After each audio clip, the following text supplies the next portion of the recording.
This is the brief on the ideological shift of Nick Fuentes and the complex history of anti-Semitism. Okay, so we're going to dive into a pretty big political move happening on the far right. And to really get it, we have to look at the historical roots, both cultural and economic, that have fueled anti-Semitism for centuries. All right, first up, far-right figure Nick Fuentes is explicitly moving toward National Socialism. Yep, Nazi ideology. He's adopting that old anti-capitalist stance used by early Nazis like Goebbels. So Fuentes is pushing for this strange political deal.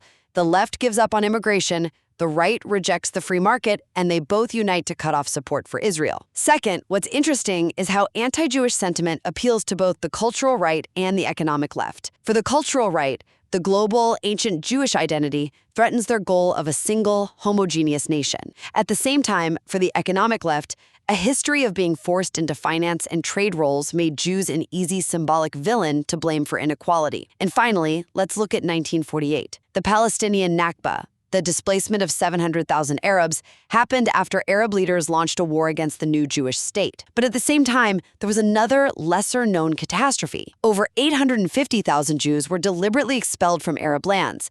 And this was openly orchestrated by the Arab League itself, with plans to seize their property and freeze their bank accounts. When you see how these ideological, political, and historical threads all weave together, you really start to get the deep complexity behind today's political extremism and ethnic conflicts.